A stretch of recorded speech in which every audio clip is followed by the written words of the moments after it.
আসসালামু আলাইকুম ওরহমতুল্লাহি ওবারাকাতু এভরিওয়ান।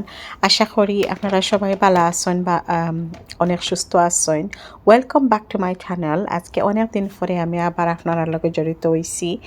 আমার কাছে লাগে আমি অনেক দিন হইয়া হারছে কোনো ব্লগ আমি আপলোড করছি না, যা টুকটাক করছি এলাকান কোনো আলাপ সালাপও হইছে না। সো আজকে একটা নতুন রান্নার ব্লগ আপনারা লাগে আমি রেডি করছি, আশা করি আপনারা ভালো লাগবো। সো আজকে একটা ইলিশ মাছ আমি রানবো। আমি ইলিশ মাছটা আস্তা রাখছি দোকানও, বানাইছি না যেন নিজের গরম বানাইমো। নর্মালি ইলিশ মাছ আনিলাই কেতা করি খাটাইয়া স্লাইস কইরা। আর ইলিশ কোনটা বাক্কা একটু বড় আছে দেখে হারি কইবিলে না গরম আর নিজের মতাজ মতো বানাইমো। নর্মালি জেলাখান স্লাইস কইরা দিন আমার কাছে লাগে আসলে বেমুরা দিয়ে হয়ে যায়, কিন্তু আলসিয়ামির লাগি জানি না গরম খাটমো রানমো দেন মানানি সিনানি বাক্কা একটা ফ্রেশ আনি দেন বানাইয়া লইয়া ওই কিতা থাকি দোকান থাকি। সো কোনো এক সময় আমশোর আমার লগে আমার ফ্রেন্ড সকল যারা বা আমার পরিচিত যারা সব এগ্রি করবা, কোনো এক সময় ইলিশ মাছ খুব অ্যাভেলেবল আছিল। এর চেয়ে বড় বড় ইলিশাও মিলতো। Price not more than 6 pound, 5 pound, 7 pound হইলে তো খুব বড় ইলিশ। I'm talking about in the 1990s, late 80s, 90s ও ওলাখান।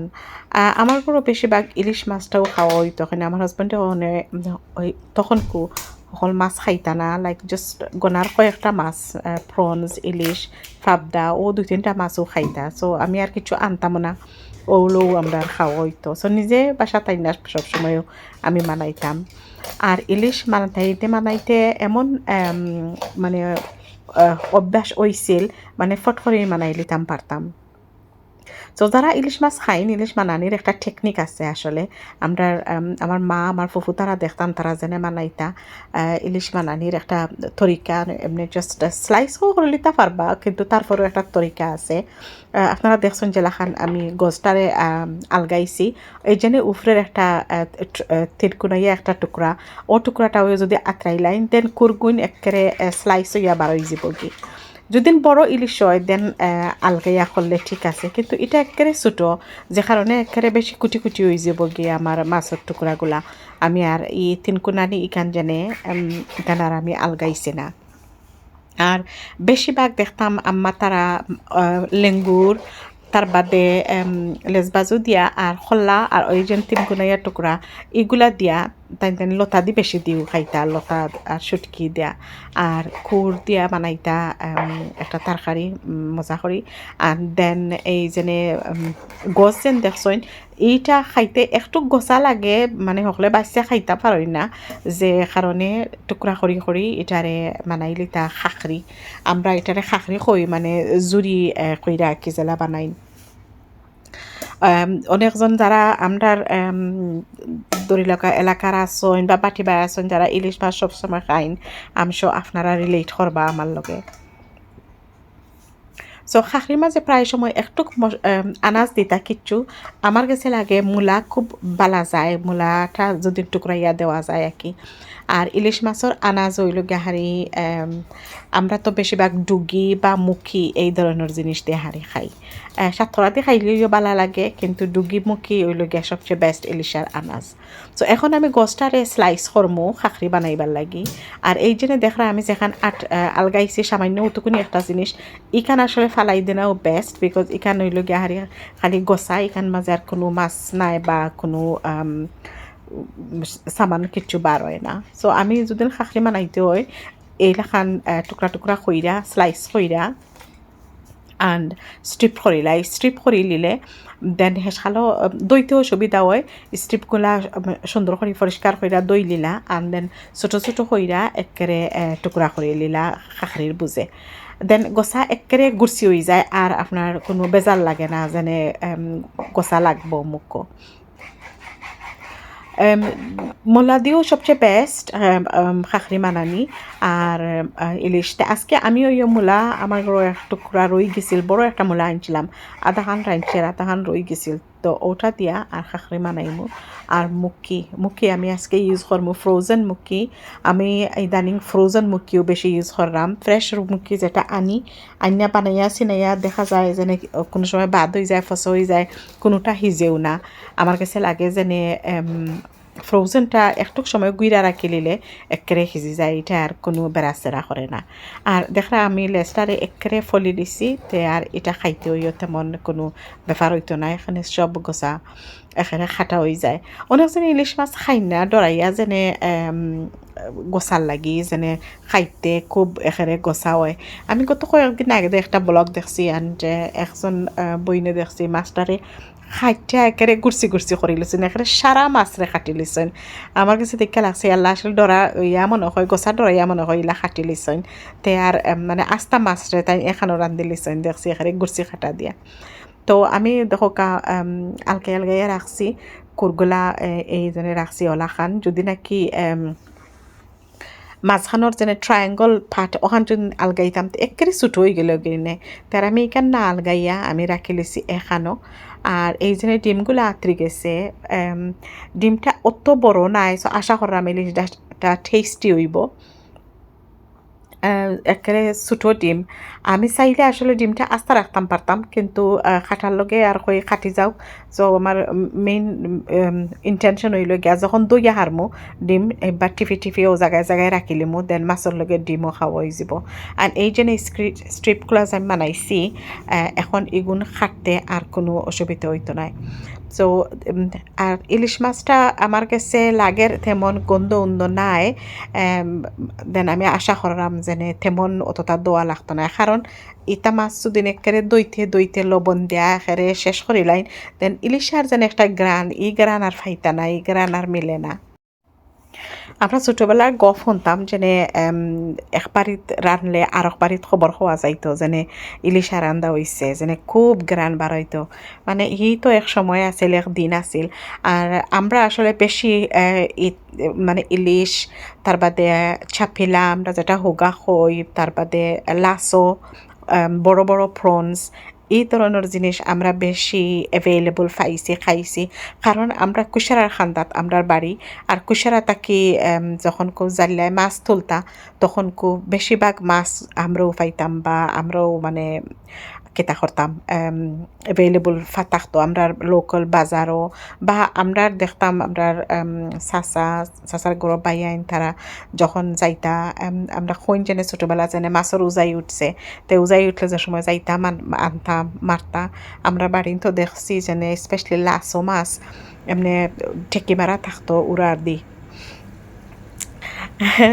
এটা আসলে মেমোরি ছোটো আসলাম সামান্য তুরা মেমোরি আছে, অত মেমোরি নাই, কিন্তু ছোটো তুরি দেখছি। আর ইলিশা তো আমরা রেগুলার খাওয়ারও আছিল। সো এদিকে আমি মাছের মশলাটা বই দিচ্ছি, হেমদি মাছ বানাইতে আমার পেঁয়াজটাও গলো হয়ে যাব। শুধুমাত্র আমি একটু তেলের মাঝে পেঁয়াজ দিছি, অ্যান্ড দুইটা ফান আমি রেডি করে লিছি আর কি। একটার মাঝে আমি আমার ইলিশ রান্দিলি মুখি দিই, আর একটার মাঝে হইল গিয়াহারি আমার খাখরি। এদিকে একটা আর একটা তরকারি হইয়া বইছি আমি, এটা কেতার মিন্স মিট। এটা শুধু আমার ফল লাগি, এখানে যদিন খাইতে পারেন না যদিন, দেন ইনশাল্লাহ হঠাৎ ইতানোর খানি হয়ে যাইব।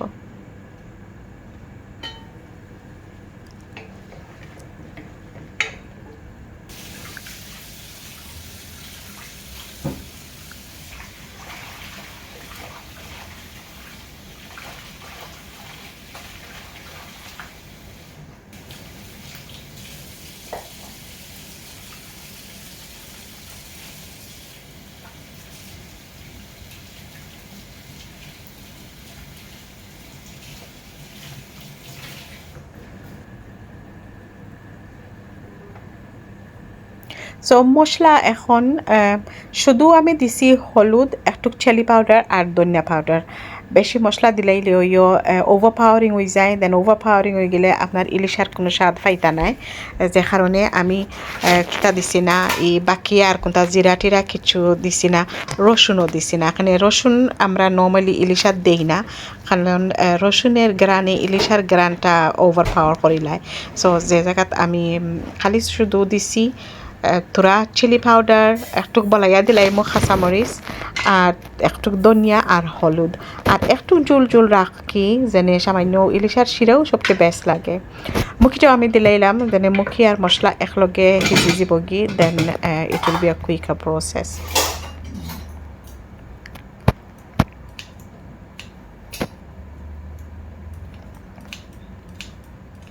সো আপনারা যদি দা ইউজ করেন দা দি বা নাইফ ইউজ করেন নাইফ দি, most safe and easy way is using a scissors. ওলাখান যদি আপনারা মাছ কাটার খাঞ্চি দিয়া ফটফটাইয়া ওলাখান টুকরা টুকরা করি লাইন দেখতে পারা, মানে গোসা তো আর কোনো লাগানো তাহার কথা নাই, কারণ এখানে স্ট্রিপস করছি, স্ট্রিপ কইরা আর এই যেনে ক্রেট টুকরা টুকরা করে লাইছি। আমি ও সাইজে মূলাও কাটিয়া রাখছি, যেনে মূলা দিয়া হারলে তার বাদে মাছ দিলাইমো। এবলা যদি ইলাখান খাইয়াও যদি সেও কইন যেনে গছা তে আর কিছু খাওয়ার নাই, তানোর লাগি আর মেবি ইলিশা খাওয়ার মানে ভাগ্যত নাইও যদি কই নাকি তারপরেও গছা, মানে খুরোর গছা তো আর এটা আপনি ইজিলি আলগি যায়। আর ইলিশার যে গজ খাইবার সুযোগ হইল গিয়া হারি যদি খাইতে চাই না আপনারা, দেন আপনারা ও একটা তরিকা ইউজ করতে পারবা, ইউজ কইরা অ্যান্ড দেন খাখরি হইয়া খাইলে খুব স্বাদ লাগে। সো কতখানো মাছ আর ইলিশও তার তেমন বড় নাই, বাট আমরা লাগি ঠিক আছে, আমরা ছোটো ফ্যামিলিতে ওই যাইব। তো আমি পয়লা মূলাটারে একটু কিতা করিলাম, সিদ্ধ হয়ে গেলে মূলাটা সিজিয়ে আইলে অ্যান্ড দেন মাছটা দিলাইম। মাছটা রাঁধতে, মাছ যে কোনো মাছও আসলে রাঁধতে তেমন সময় লাগে না, একেবারে ফট করিয়ে হয়ে যায়।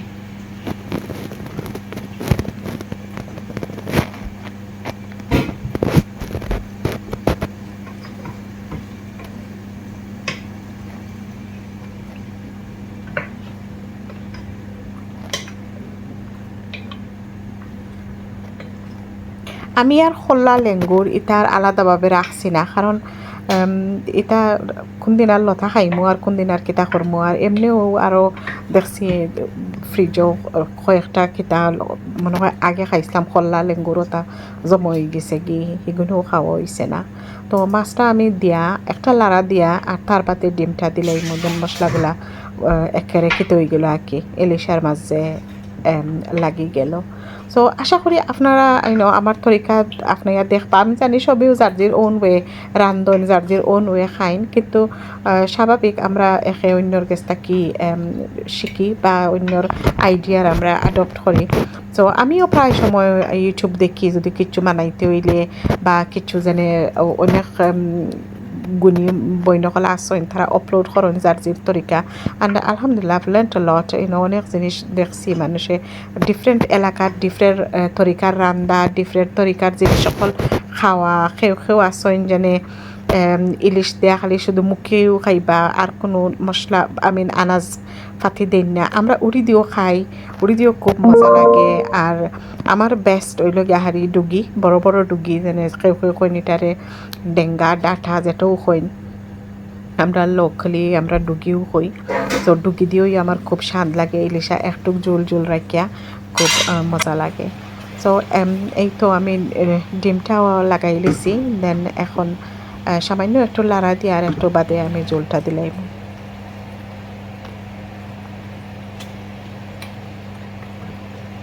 এদিকে মূলাটাও রেডি হয়ে গেছে, দেন মাছটা দিলাইলাম। তো দেখো সামান্য একটু মাছ হয়েছে, গজ তো আর কত বড় গজ তো আর আমি হিলাখান আলগাইছি না, বেশি করি তোরা করি একটু খালি গছটা তুলছি আর কি। আর জেলাখান আমি খাটছি একেবারে কেতাটা গছাটা একেবারে কেটে হয়ে গেছে কি ব্লেন্ড হয়ে যাব কি, আশা করি আর কোনো খামরো লাগতেও নাই আর কি। আমরা বেশিরভাগ গছ যদি রান্দাত খাই তে আমরা বেশিরভাগ অলৌ খাখরি কইরা খাই আমি আর নাইলে একেবারে বিরান কইরা খরখরা কইরা কি আর খাইলাই তরকারি দিয়া একটু বেজাল লাগে বাচ্চা উচ্চা খাওয়া বাচ্চা এনতে তো খাইতা পারই না নিজের কাছেও একটু লাগে যেমন এক্সট্রা টাইম লাগে খাইতে হইলে আর কি সো আজকের আমার রান্নাটা আশা করি আপনার কাছে ভালো লাগবো আর যদি ভালো লাগে থাকে আমি জানি অনেক দিন বাদে আমি ব্লগ আপলোড করছি নানান ব্যস্ততায় আর আমার আসলে পার্সোনাল অনেক জিনিসও আছিল যেটাই আমি অনেক ব্যস্ত হয়ে গেছি কি আর ব্লগিং আর এটা আসলে হলাখান মাইন্ডসেটও লাগে সময়ও লাগে এক্সট্রা করতে হইলে hats off to those ladies তারা রেগুলার দেন বা সবসময় তারা অপ টু ডেট থাকেন দেখছি অনেকজনে ডেইলি একটা ব্লগ আপলোড করতে পারেন আসলে অনেক সময়ের দরকার এটা সময় লাগে সুযোগ লাগে বা মাইন্ডসেটও লাগে সো আশা করি আজকের ব্লগটা আমার আপনারা ভালো লাগবো আর আবার আমার লগে কানেক্ট হইবা অ্যান্ড আমার সাপোর্ট করবা সাবস্ক্রাইব কইরা থাকুন না যদি দেন আমার ব্লগটা সাবস্ক্রাইব করবা আজকে লাগি এই পর্যন্ত আশা করি আগামীতে আবার আপনারা কানেক্ট করবা ইনশাআল্লাহ বিদায় নেই কি আসসালামু আলাইকুম ওয়া রাহমাতুল্লাহি ওয়া বারাকাতু